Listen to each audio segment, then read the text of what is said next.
final del día es esto, ¿no? ¿Cómo podríamos cerrar esta brecha entre lo que los políticos hacen y lo que la gente necesita? Siento que ese es el gran reto que tiene por delante el Ecuador. Pero, asimismo, ¿cómo crees tú que influye la cultura en la economía de un país? Por ahí estoy seguro que en tu día a día te topas con vecinos, gente en el tráfico, ecuatorianos en sí, que tienen hábitos que como que perpetúan Sí.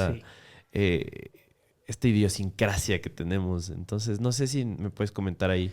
Y mira, te cuento, por ejemplo, digamos ahora que era 1 de enero, ¿no es cierto? Entonces, era en la mañana, yo salí a caminar con mi novia y íbamos caminando por la calle, ¿no?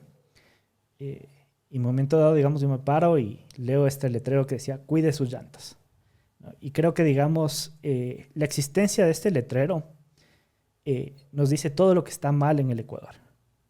Es este hecho de no respetar al otro, ¿no? Desde el hecho de que tenga que existir un letrero para decirte no te parques en el lugar por donde, digamos, yo salgo y saco mi carro, y el hecho de decir como que no hay una autoridad tampoco que va a impedir eso, sino que tengo que hacer Mm, justicia por mano propia, claro. ¿sí?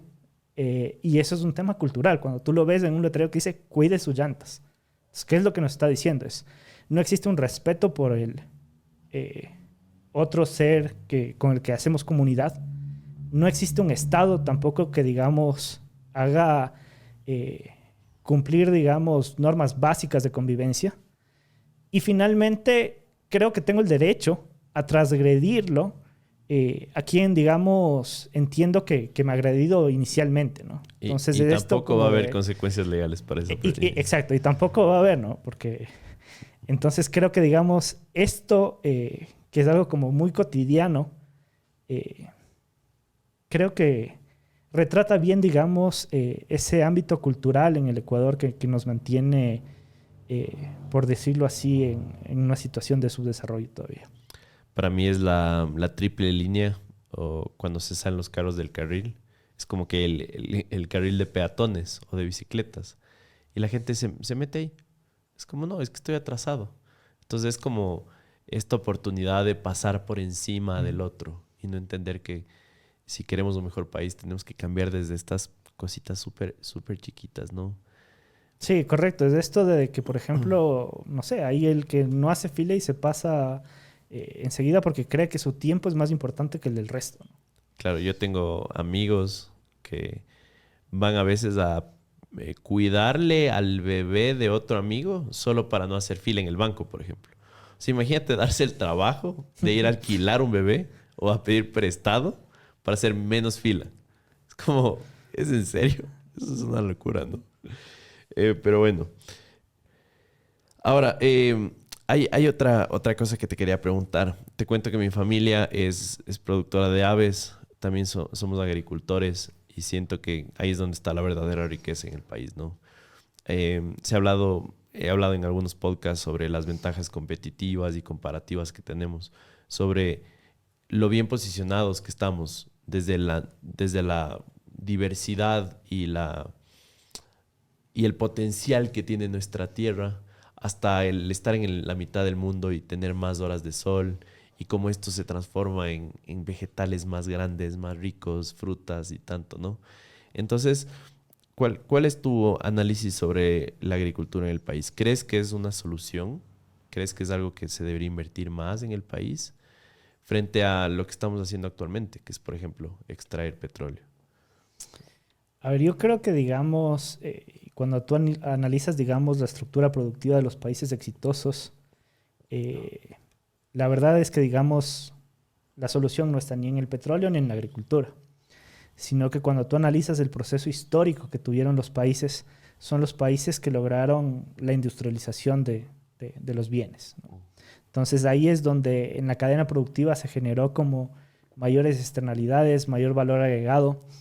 Y el Ecuador, digamos, y bueno, los países en Latinoamérica en general, es como que dejaron que el tren de la industrialización pasara, ¿no? Nosotros estábamos en una época, en el 1800, cuando nos separábamos, digamos, de España, cuando lográbamos estas independencias hasta cierto punto fallidas porque no consolidaron tampoco un Estado-nación, sino que eran como estas disputas entre caudillos y perdimos la oportunidad de que la industrialización pasara, ¿no? Entonces, ahí creo que, digamos, se fue como esta gran oportunidad que tenían los países de aumentar, digamos, exponencialmente sus ingresos, su producción. Y de hecho, si tú ves, en cambio, porque hay países igual, que dejaron que la industrialización pasara, pero lograron después tener una muy, muy rápida industrialización. Entonces, está el caso de China, está el caso de Singapur, está el caso de Corea del Sur, que mediante política pública deliberada lograron industrializar sus economías y lograron ser competitivos a nivel internacional con industrias, yo qué sé, la automovilística, digamos, o estas empresas que existen en Corea, ¿no? Samsung, que en fin, digamos, es donde realmente está el valor agregado de la producción, ¿no? Porque, por otra parte, en cambio, digamos, el creer que la agricultura es lo que nos va a sacar, digamos, del subdesarrollo. Yo creo que, bueno, se tienen que generar condiciones para el campo mucho mejores de los que tienen, ¿no? Pero realmente cuando tú lo ves desde una lógica económica, por ejemplo, ¿no es cierto? El que siembra papas, siembra las papas y se encuentra en que todos sus vecinos sembraron papas y el valor agregado que él tiene es nulo. Partiendo de este principio de que lo que es valioso en la sociedad es lo que es escaso. Entonces, ¿qué es lo que ocurre al final? Llega la producción, hay un exceso de papas y en el mercado, digamos, termina vendiendo a un precio que no le genera realmente ese, digamos, superávit, por ejemplo, para que después pueda invertir en otras cosas y pueda igual ir diversificando su producción. Entonces, yo creo que los países exitosos en materia económica son estos que logran generar capacidades productivas y que logran adaptarse en el tiempo. Perfecto. La solución es la industrialización, es agregarle valor a nuestros bienes y servicios. Tal vez tenemos una noción, una guía potencial concentrado en alguna industria que deberíamos invertir, desarrollar. A ver, digamos, yo no soy de los que creen que a veces que... yo creo que hay que generar las condiciones para que esas innovaciones en distintas industrias se den hasta cierto punto como espontáneamente, ¿no? Entonces creo que cuando existen los incentivos adecuados, eso ocurrirá por medio del proceso de innovación. Si tú te preguntas, por ejemplo, ¿qué hubiese pasado si es que, no sé, Bill Gates, por ejemplo, nacía en el África? ¿Hubiese podido crear Microsoft? Claro, no. La verdad es que no. No, así es. Entonces es una cuestión del entorno en el cual, digamos, pudo desarrollar su proceso de innovación. Entonces creo que, digamos, las condiciones que el país te brinda hasta cierto punto limitan tu capacidad de éxito. Me encantó cómo mencionaste dos países que iba a mencionar en un momento, que es Singapur y China. Y conectando con la temática anterior, en estos países hay políticas bastante duras frente a muchísimas cosas.